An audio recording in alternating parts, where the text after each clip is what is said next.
साल था 1963। उस जमाने की सबसे advance American submarine USS thresher 129 लोग इस सबमरीन में सवार हुए अटलांटिक ओशन में अपने एक मिशन पे रवाना हुए। और ये जगह समुंदर के गहरे से मरियाना ट्रेंच के आसपास ही थी। और फिर ऐसा कुछ हुआ जो किसी ने ख्वाबों और ख्यालों में भी नहीं सोचा होगा। ना ही ये सबमरीन कभी समुंदर से बाहर निकली, ना ही 129 लोगों को कभी कुछ पता चल सका, मानो जैसे इन्हें समुंदर ने ही निगल लिया था। आइए चलते हैं अटलांटिक ओशन की गहराई में और जानने की कोशिश करते हैं इस दिन ऐसा क्या हुआ था। ये सबमरीन और इसमें सवार 129 लोग कैसे गायब हो गए थे, क्या हुआ था इस दिन। वेलकम टू अंधेरों का सफ़र। Please subscribe the channel.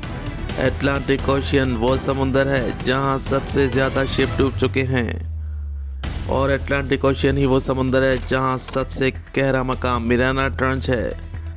ये एक मिस्टीरियस समुंदर है जहाँ कई लोग अपनी जान गंवा चुके हैं, जहां अटलांटिक ओशन अपनी खूबसूरती की वजह से जाना जाता है, वहां इसकी गहराई में कई भयानक राज छुपे हुए हैं। साल 1963 में यूएसएस थ्रेशर नामी सबमरीन अपने एक मिशन पे जाती है। असल में कोई मिशन नहीं था, ये एक टेस्ट था।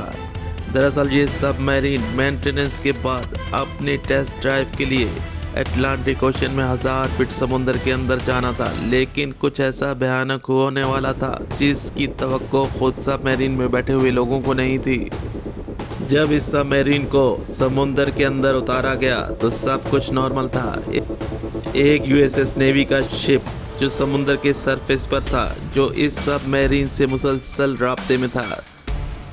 जैसे ही सबमरीन समुंदर की गहराई में जा रही थी, समुंदर के सरफेस पे मौजूद यूएस नेवी के शिप इस सबमरीन की निगरानी कर रहा था। वहां बैठे हुए अमेरिकन नेवी के लोगों ने महसूस किया कि सबमरीन के सिग्नल कम हो रहे हैं। पहले तो यूएस नेवी के लोगों को लगा जैसे ये नॉर्मल बात है, समुंदर के अंदर गहराई में सिग्नल वीक होना ये कोई ऐसी बात नहीं थी। लेकिन वहां समुंदर के अंदर सबमरीन अपने भयानक अंजाम की तरफ रवाना थी। याद रहे ये न्यूक्लियर सबमरीन थी जो 1000 फीट नीचे जाने पर भी सरफेस पर बासानी अपने रेडियो सिग्नल भेज सकती थी। इस दौरान सरफेस पे मौजूद नेवी का जो शिप था, इसका राब्ता सबमरीन से मुनक़ता हो जाता है। अब सबमरीन कहाँ थी, कितनी गहराई में थी, इसकी मालूमात सरफेस पे मौजूद शिप स्काईलार को नहीं थी।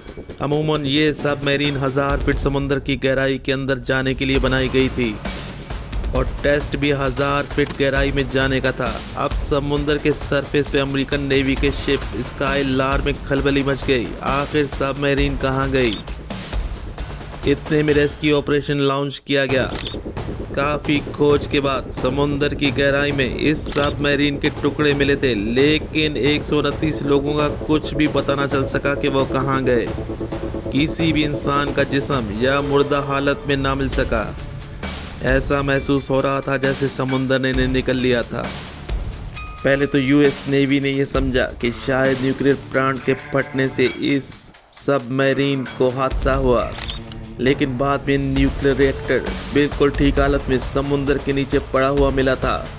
फिर आखिर सवाल कि इस सबमरीन के साथ ऐसा क्या हुआ, ये सवाल अमेरिकन नेवी के लिए दर्द सर बना हुआ था।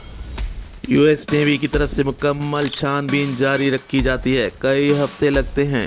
सबमरीन के अंदर की वॉइस रिकॉर्डिंग सुनी जाती है। वहाँ एक आवाज़ थी 900, और उसके बाद एक धमाके की आवाज़ थी।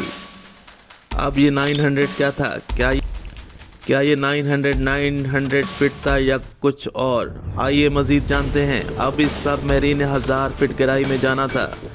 इससे ज़्यादा नीचे जाने पर सबमरीन के लिए ख़तरा आ सकता था। वो था समुंदर का एक्सट्रीम प्रेशर। जैसे कोई पहाड़ किसी छोटी सी चीज़ पर गिरा दिया जाए, इस कदर एक्सट्रीम प्रेशर होता है समुंदर के अंदर। इस अमेरिकन सबमरीन के साथ भी कुछ ऐसा ही हुआ था। असल में सबमरीन 1000 फीट पर पहुंची तो इसके इंजन रूम में पानी की लीकेज हो रही थी, क्योंकि ये सबमरीन बहुत एडवांस सिस्टम से लैस थी।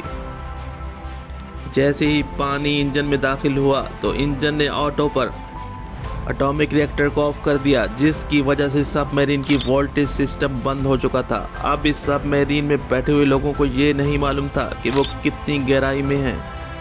सबमरीन नीचे ही नीचे जा रही थी। वहाँ कैप्टन ने कुछ ज़रूरी मेजर्स लिए, लेकिन सब बेकार साबित हुए। कैप्टन ने सबमरीन के नीचे पानी के टैंक को खाली करने का हुक्म दिया, लेकिन पावर ऑफ होने की वजह से वाटर पंप्स ने काम छोड़ दिया था। अब इस सबमरीन में पावर नहीं थी और इस सबमरीन में लीकेज भी हो रही थी और इन 129 लोगों से मौत कुछ ही दूर थी। इस दौरान समुद्र का एक्सट्रीम प्रेशर जब सबमरीन को प्रेस कर रहा था और फिर वो लम्हा जब इस सबमरीन के लिए भयानक साबित हुआ, एक जोरदार धमाका, जिसके बाद सबमरीन के टुकड़े समुद्र की गहराइयों में दूर दूर तक फैल गए थे और इन 129 लोगों के टुकड़े टुकड़े होकर समुद्र में गुम हो चुके थे। ऐसा महसूस हो रहा था जैसे कोई एटम बम था, किसी भी इंसान की बॉडी नहीं मिल सकी। और यूं अमेरिकन सबमरीन USS थ्रेशर समुद्र के गुमनाम अंधेरों में खो चुकी थी। आज भी अटलांटिक ओशन में इस सबमरीन के टुकड़े पड़े हुए हैं और अपनी तबाही बयान कर रहे हैं। ये थी USS थ्रेशर।